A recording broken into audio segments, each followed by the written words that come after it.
Selamat sore Bapak Ibu Saudara yang diberkati oleh Tuhan.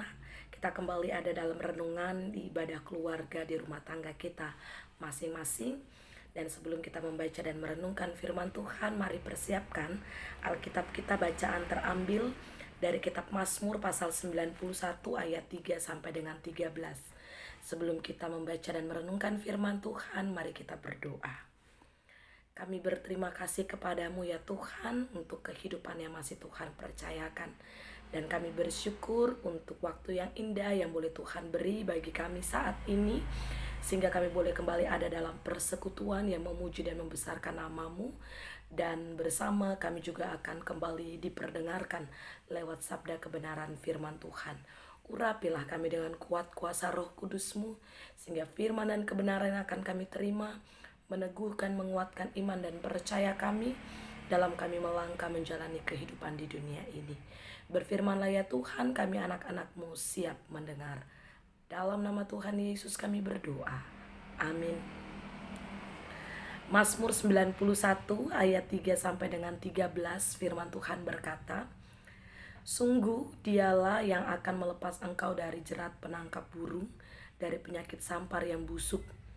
Dengan kepaknya ia akan menudungi engkau, di bawah sayapnya engkau akan berlindung. Kesetiaannya ialah perisai dan pagar tembok. Engkau tak usah takut terhadap kedahsyatan malam, terhadap panah yang terbang di waktu siang, terhadap penyakit sampar yang berjalan di dalam gelap, terhadap penyakit menular yang mengamuk di waktu petang. Walau 1.000 orang rebah di sisimu dan 10.000 di sebelah kananmu, tetapi itu tidak akan menimpamu. Engkau hanya menontonnya dengan matamu sendiri dan melihat pembalasan terhadap orang-orang fasik. Sebab Tuhan ialah tempat perlindunganmu yang maha tinggi, telah kau buat tempat perteduhanmu. Malapetaka tidak akan menimpa kamu, dan tulah tidak akan mendekat kepada kemahmu. Sebab malaikat-malaikatnya akan diperintahkannya kepadamu untuk menjaga engkau di segala jalanmu. Mereka akan menantang engkau di atas tangannya supaya kakimu jangan terantuk kepada batu. Singa dan ular tedung akan kau langkahi. Engkau akan menginjak anak singa dan ular naga. Demikian pembacaan Alkitab. Terpujilah Kristus. Haleluya. Bapak Ibu Saudara yang diberkati oleh Tuhan kita Yesus Kristus, sewaktu kita sedang berjalan-jalan di luar rumah, tiba-tiba turun hujan yang sangat lebat. Tentu kita akan diperhadapkan pada pilihan. Meneruskan perjalanan, konsekuensinya kita akan basah kuyup. Atau kita kemudian segera mengalihkan dengan mencari tempat untuk kita berteduh. Ketika kita ada dalam ilustrasi ini jugalah yang sebenarnya mau menggambarkan perjalanan kehidupan kita sesungguhnya. Perjalanan kehidupan kita di dunia ibarat seorang yang sedang berjalan, pejalan kaki yang sedang menyusuri jalan-jalan kehidupan. Perjalanan tersebut tentu tidak hanya diperhadapi pada suatu hal yang menyenangkan.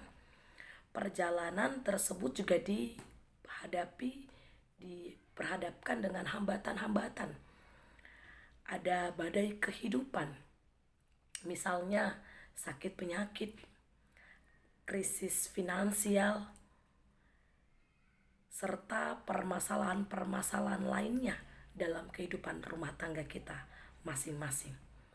Itulah sebabnya di dalam perjalanan kehidupan ini kita memerlukan tempat perteduhan agar kita akan selalu merasa tenang, damai, kuat ketika menjalani kehidupan ini. Dan saat kita menentukan tempat perteduhan, tentu kita tidak sembarang mencari tempat. Tidak semua tempat bisa dipakai untuk berteduh. Seperti ilustrasi di atas tadi, kalau kita pun ada pada posisi pejalan kaki yang kemudian tiba-tiba turun hujan yang deras dan memutuskan untuk mencari tempat berteduh, tentu kita akan mencari tempat berteduh yang benar-benar baik, aman. Kita tidak mungkin mencari tempat berteduh sudah tahu di situ atapnya bocor, kita pergi ke situ sama aja. Tetap kita akan kebasahan.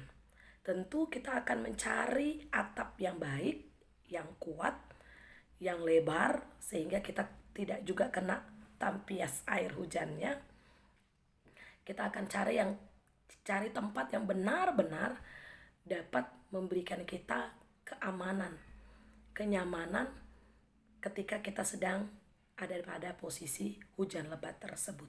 Nah, begitu juga Bapak Ibu Saudara, ketika dalam kehidupan kita sedang di dalam perjalanan hidup ini, kita juga diminta untuk mencari tempat perteduhan.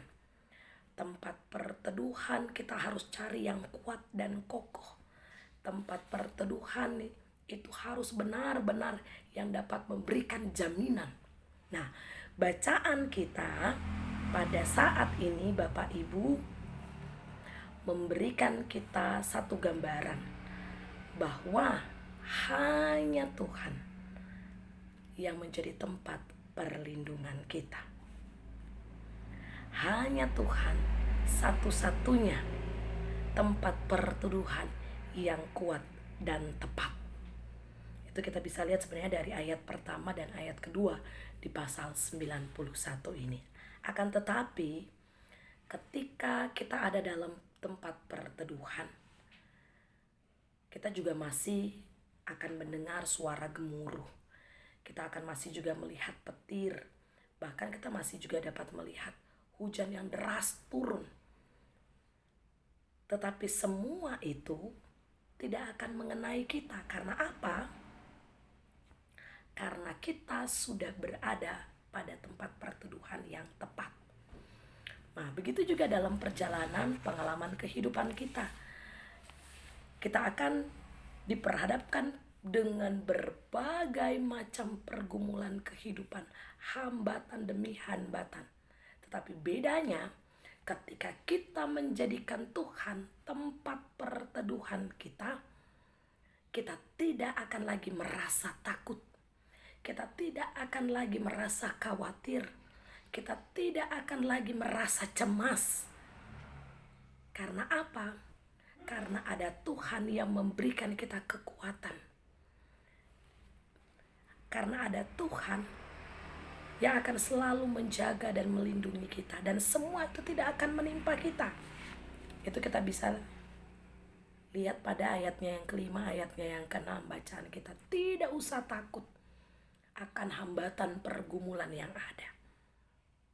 Karena perlindungan Tuhan itu bagaikan perisai dan pagar tembok yang kuat, yang selalu akan ada dalam kehidupan kita, yang akan memberikan rasa aman dan nyaman.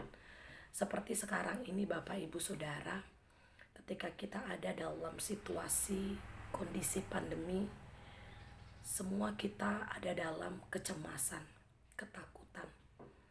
Tetapi ketika kita selalu datang kepada Tuhan, ketika kita selalu berseru kepadanya, rasa cemas, rasa takut seharusnya tidak menjadi bagian kita. Rasa cemas dan rasa takut jangan sampai kemudian membuat kita kehilangan pengharapan di dalam Tuhan. Kita harus terus berpengharapan bahwa pandemi ini akan berakhir.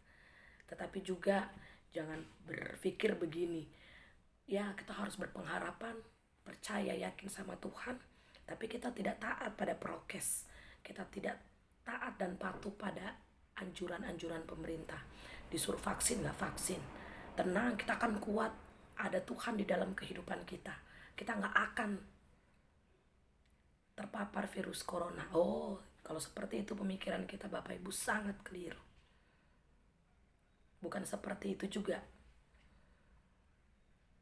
Tuhan juga mau agar kita tetap mematuhi mematuhi taat pada aturan-aturan yang disampaikan, yang dianjurkan oleh pemerintah. Sambil kita tetap percaya, sambil kita tetap yakin. Iman yang teguh kepada Tuhan akan terus membawa kita kuat melewati badai kehidupan. Iman yang teguh kepada Tuhan akan membuat kita percaya bahwa Tuhan tidak akan pernah meninggalkan kita. Dia akan selalu berjalan bersama-sama dengan kita. Oleh karena itu, dalam perjalanan hidup kita saat ini, mari,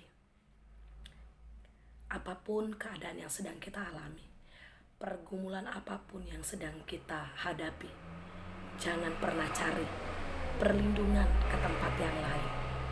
Jangan pernah mencari perlindungan pada sekelompok orang tertentu, tapi datanglah kepada Tuhan. Berlindunglah kepadanya, karena hanya Dialah tempat perlindungan yang teguh, benteng yang kokoh. Hanya Dialah Tuhan yang akan senantiasa ada bersama-sama dalam perjalanan kehidupan kita hari ini, esok, bahkan sampai selama-lamanya. Kiranya Tuhan Yesus senantiasa terus menyertai dan memberkati kehidupan kita dimanapun kita berada. Amin.